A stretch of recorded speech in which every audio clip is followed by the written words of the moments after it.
I'm Gunkclimber, and this is First Person Beta. Actually, my good friend Seth. Absolutely. And we've been climbing all over the place, checking out a lot of good places, East Coast, West Coast, wherever. Hey, congratulations, by the way, dude. Oh, yeah. I like, had an extra member added to my family. I got a little baby again. And I don't have to worry about a phone call during this podcast saying to rush home because the baby's coming. We're all good. Baby is out. Yeah, I guess that was a concern the last time we tried doing this. Yeah. I was like, I may have to just leave. So, yeah, everything's good. Baby's fine. But, yeah. So we got 3 kids now. That's crazy. Yeah. 3 kids running around while we're climbing. Actually, Ayella's getting pretty good at climbing. I think she's going to start being able to do multi pitch with us, so that'll be interesting. I think one of the interesting things about your kids, especially, is like they just spent the first, all their lives watching you guys like going up and down. I mean, one of the things that have always impressed me about Ayella is her intuition with climbing. I mean, she just seems to know what to do. Yeah, that's all from just watching people climb. Yeah, I mean, she was never ever taught like it because she's a pain in the butt because she was so little at the time. You couldn't tell her like, "Hey, Ayella, try a heel hook," or like she just watched people. And she just kind of naturally did it. It's sort of impressive if like watching her when she really started climbing. I mean, even just scrambling up stuff.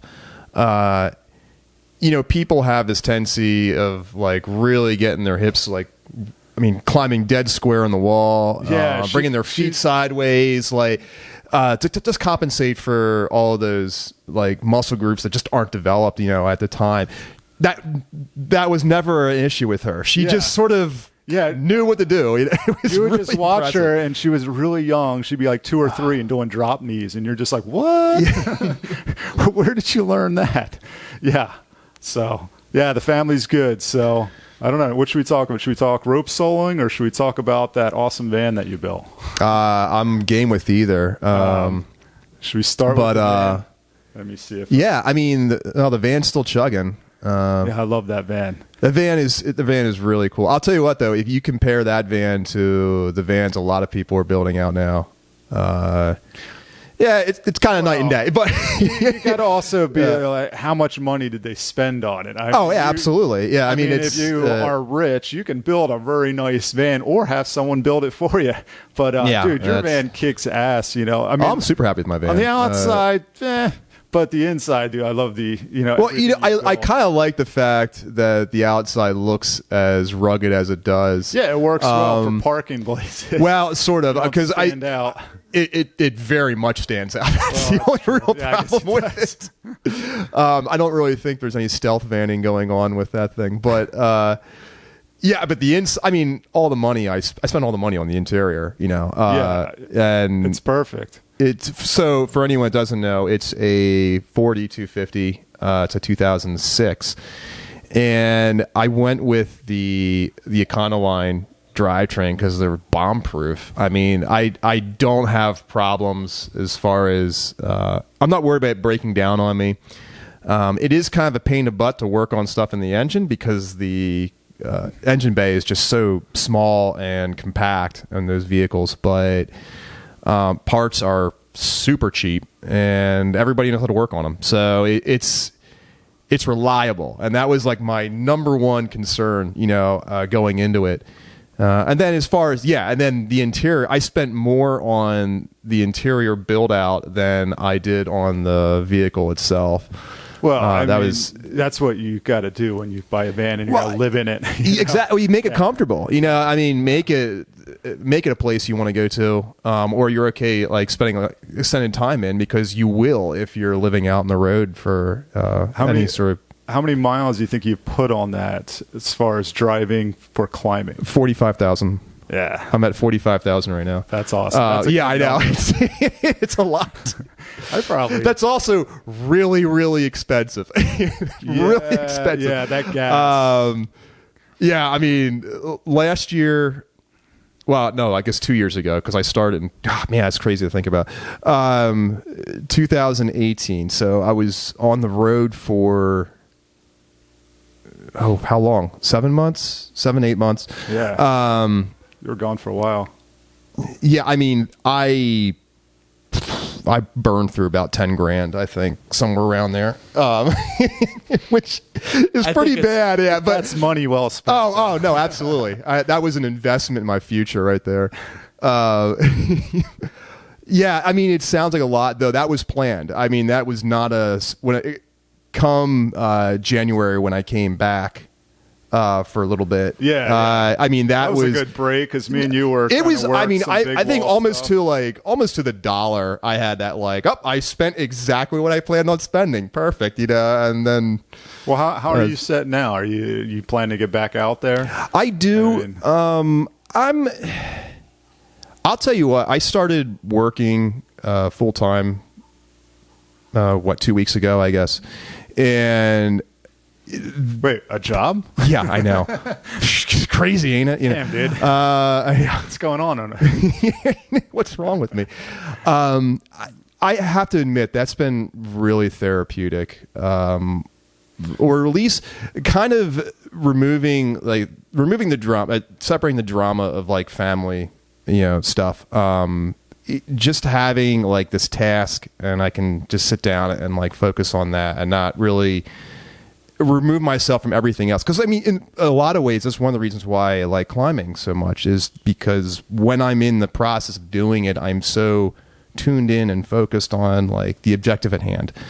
And I can do the same thing with a job, but right now, I mean, I'm working at my family's business, and which they have a machine shop.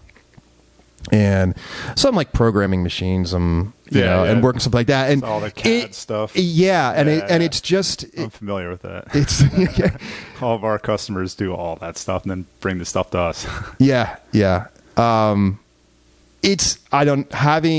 can just sort of tune my head into just addressing this problem right in front of me. And how long do you plan on doing this? Only till April.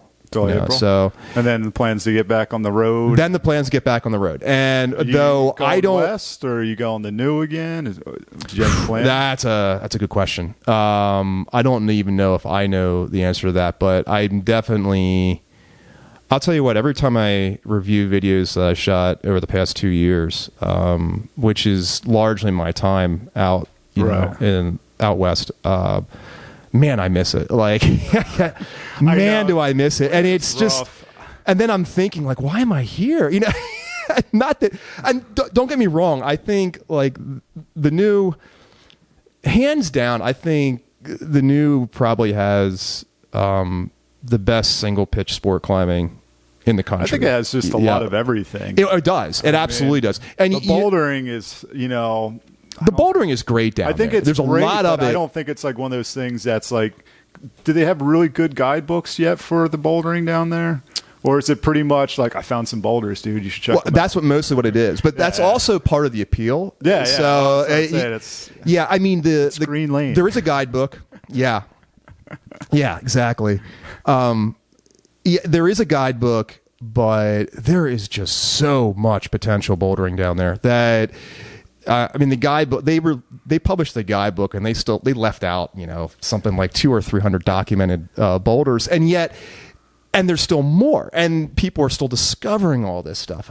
There's this great boulder down there that we did a bunch of stuff in called Litz Cave, or the Litz Boulder. I'm not exactly sure what's the proper term for this, just one little like spot. And just in that, I mean, it's a lot of hard stuff, but like you have, a dozen different boulders, and this is all undocumented. This is just like, like the time they drained the lake and you guys climbed all the boulders. That was really cool. That was a lot of fun. Yeah, that was a lot of fun. I mean, I don't know how many boulders we hit that were like undocumented per se, because most of them do exist up towards within, I don't know, like 100 feet of the shoreline when the lake is up. So they are underwater, but. I mean, that stuff, it's not that we necessarily were the first people climbing on those boulders, but it's all undocumented. So we're just sort of discovering it for ourselves, and that's a lot of fun, I mean, whenever they drain the lake, it's always possible. That stuff. So, just so everyone understands, the Summersville Lake, which is just outside of the New River Gorge, I don't know, like 20 minutes outside the New River Gorge. They have a summer level and they have a winter level for the lake. So I forget, it starts right after Labor Day at some point. They start draining this lake and it sits down at a lower level for a couple months until I think April, and then they fill it back up for the summer. And it's like, this lake was entirely created for recreation. Like, that's just the whole point of it. It's really bizarre. It's only created for deep water soloing. Right, yeah. Which, yes. I was kidding. Yes. But it's awesome. And there's many people that venture down there every summer just exclusively for deep water soloing. And I can understand why. It is absolute paradise. That was a lot there of fun this year. It was. Minus my ear issues, which, I forgot about that. But but you know what? And that was the only time I did it. Well, it's not like I could have fall. I don't know. It probably wasn't a good idea for me to fall in the water. So I just climbed all the way up and climbed all the way down all the climbs because I don't know. I have a back issue, broken back, so I didn't really want to fall into the water and end up with a broken back. So I'm laughing because there is I don't know if there's definitely photos. I don't know if there's any videos of you climbing with a turtle shell on. Like, oh yeah. So I broke my back. I broke 2 vertebrae, and then like a month later, I got one of our good friends. I'm like, yo, let's go up to Chapel Pond. We'll just run up. So we climb it, me on lead with a back brace on. Like, it's a whole shell that goes around me to keep my back. And then we did that, and I'm just like, let's solo it. So I took the shell off, soloed it with him, and went up, and we survived, and my back survived. And, you did that with JJ? Yeah. Yeah. That was a good time. That's always fun. In any case, as far as the plan for next year, I definitely will get back on the road. Honestly, I don't think I have enough money to like do any sort of extended trips, but I mean, I really feel like I just want to start venturing out, and I'm going to settle wherever I end up. I'm leaning, I guess, closest to Bend in Oregon.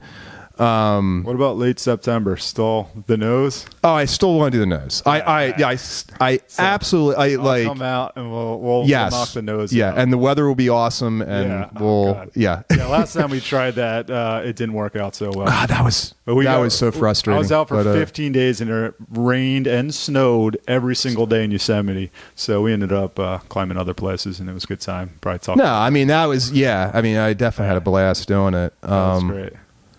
But I do love the van, though. That van, it's just kick ass. Yeah.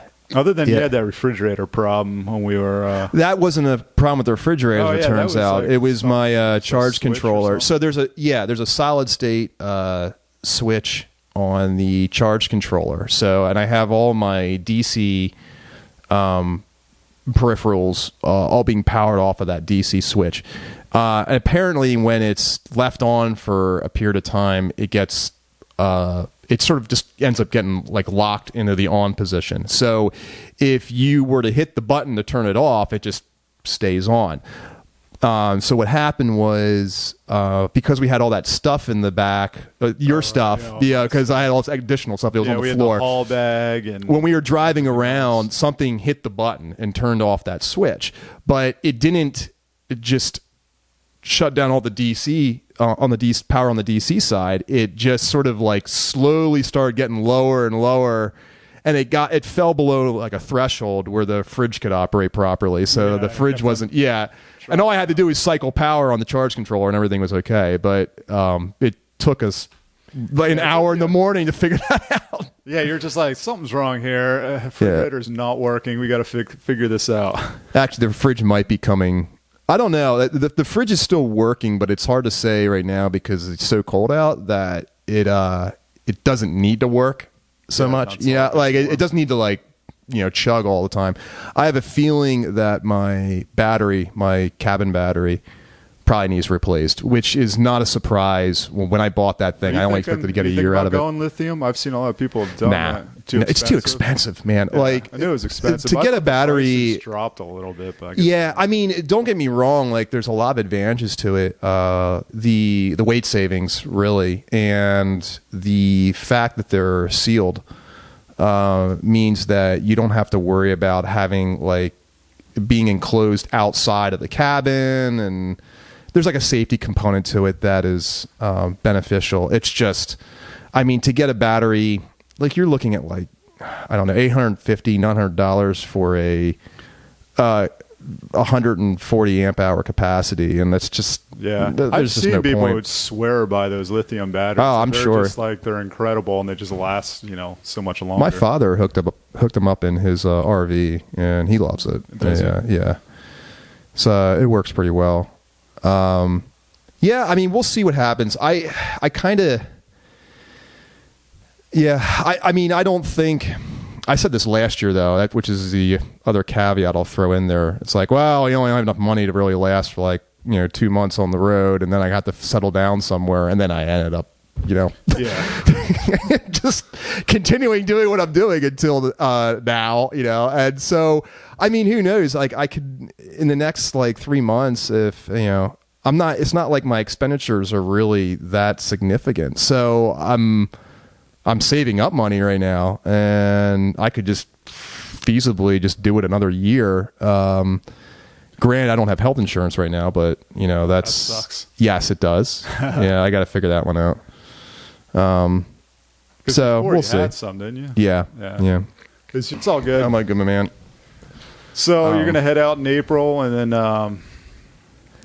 Yeah, I mean, well, okay. I have a lead on one guy. I might be able to do some work in Yosemite in the spring. Yosemite is kind of, I mean, I only have, I don't even think I have 2 weeks.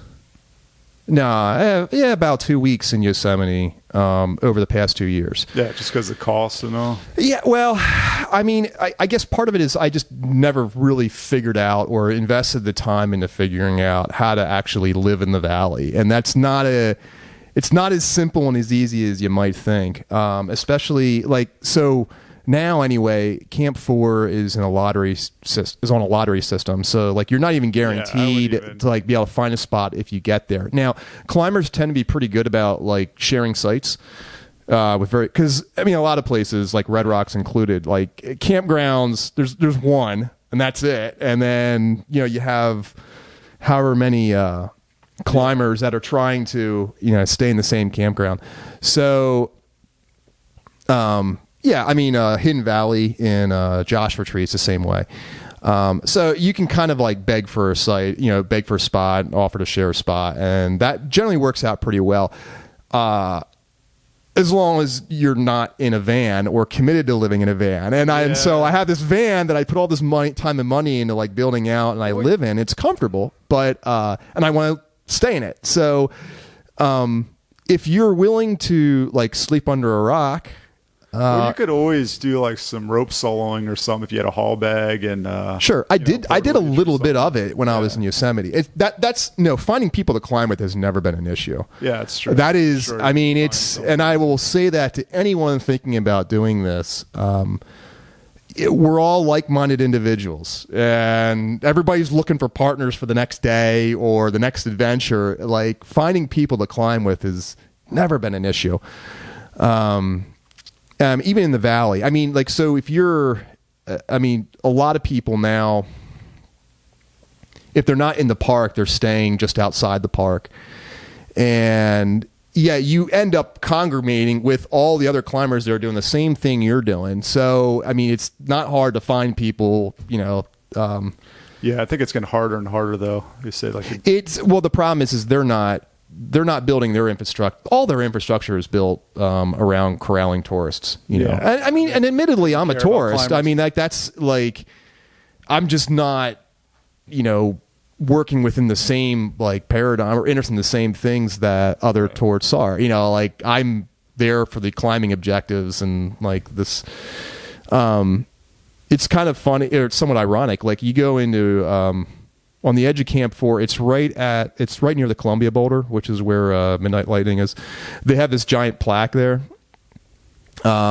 designating Camp 4 as like a national historic they did site. that on purpose. I was there for when they did that. Oh, really? Yeah. Yeah. It was because they wanted to turn it into a hotel, basically. They wanted that land. Right. And then the climbers they're like, well, what can we do to help? And they had a bunch of lawyers, and they're like, well, we can make it basically, a national whatever it was. So the climbers did that. Yeah, that's to preserve the campground so it wouldn't be taken over so they could build. That is funny. I didn't know that. At least that's what my understanding I sort of was. saw that and was thinking, like, this is somewhat hypocritical. there all was their reason they did the whole that. Yeah. Okay. Yeah, all right. That because makes a lot of sense. Yeah, because they wanted to build the Yosemite. What is it? I don't even know what it's called now. They keep changing the name, but the Yosemite Hotel that's across the street, I think, wanted to expand into that area.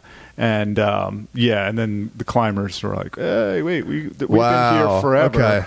So they designated it like a historic. Yeah, it's spot. a national historic site. Yeah, the cultural significance. That of, way, like, they can't take over and start building. How about that? I didn't know that. Which is kind of nice, I think. No, I think that's. I don't think we really need to build too much more, hotels and stuff. Yeah, it's kind of nice to keep it the way it is, but.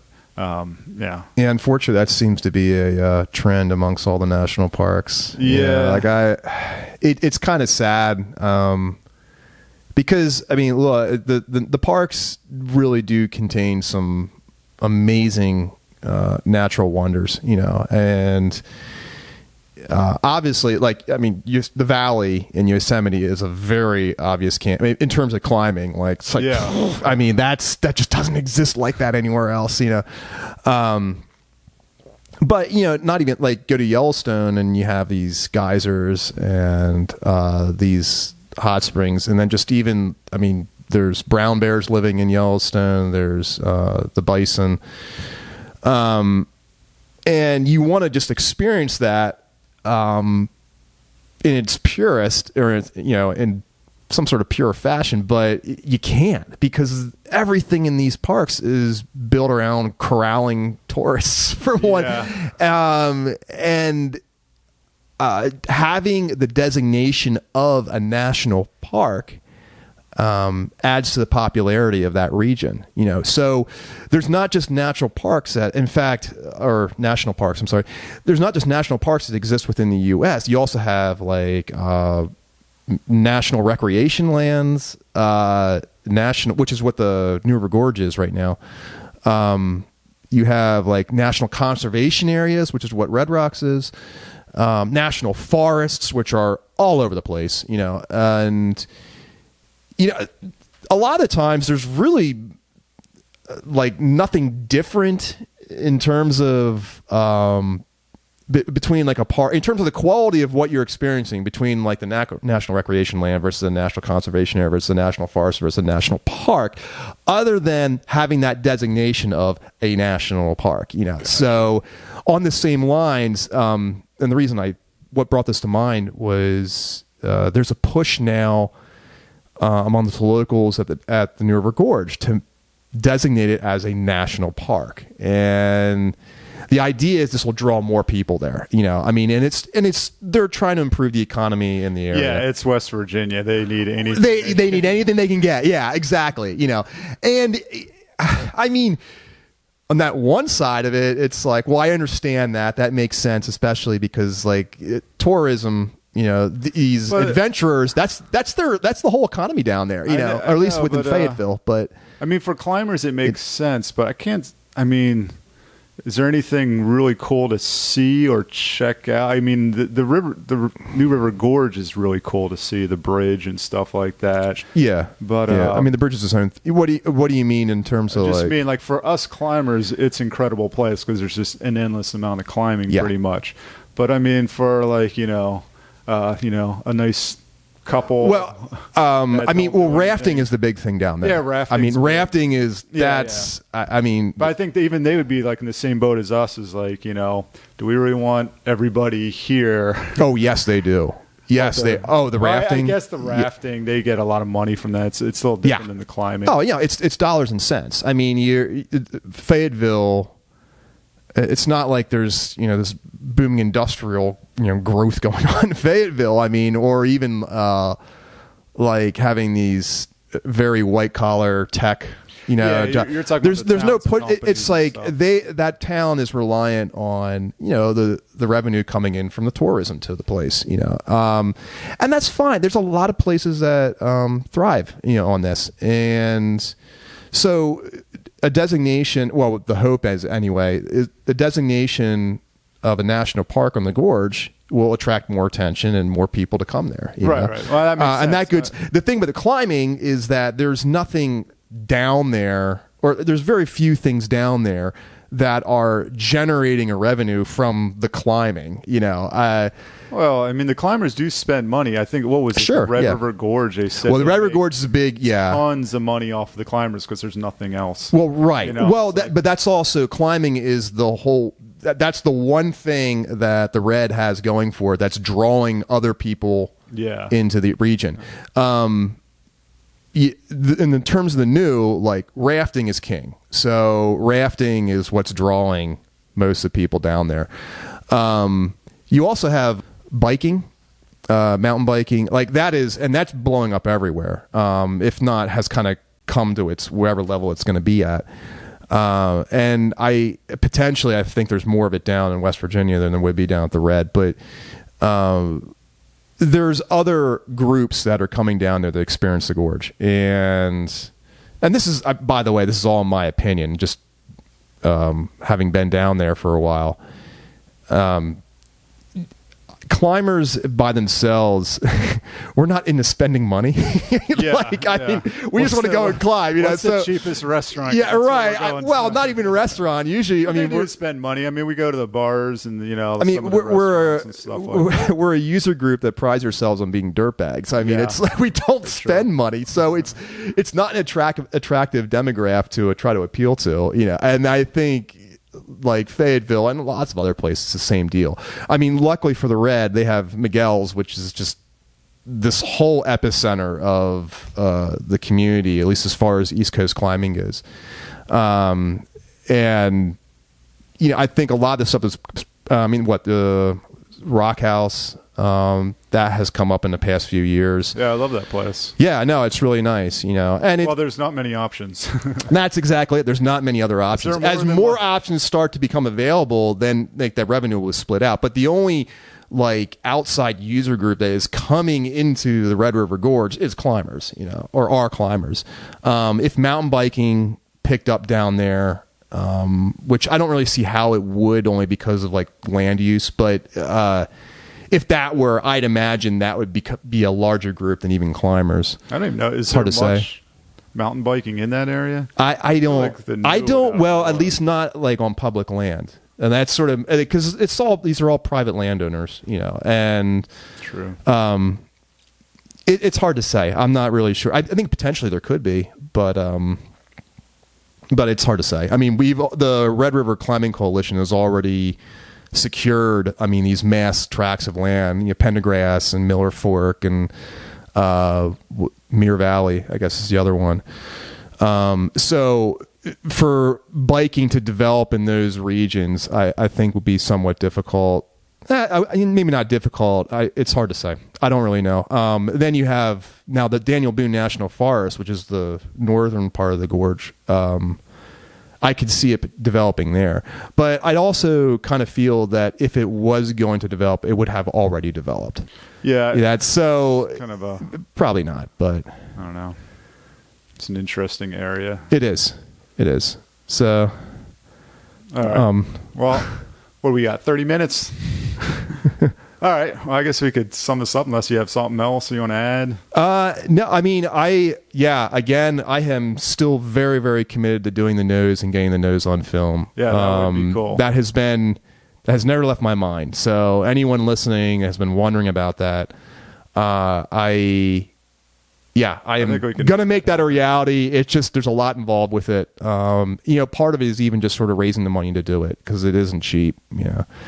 Now we already made an attempt at it and got squandered by the weather. So I think we could definitely, I think it'll be a hell of a lot easier. And most of the time when we get stupid and go for big walls, it's always oh yeah, let's do this crazy 5-hour hike. Yeah, I think think it's a 5-hour hike. I mean, the last time we tried to do something like this, I think it was just timing. Like we kind of like try to do too much in too small but little bit of time. You Same. I think both times. Like quite honestly, we shouldn't have climbed the gunks. We laugh. Good, though. It was a great time. It was an awesome time. Yeah.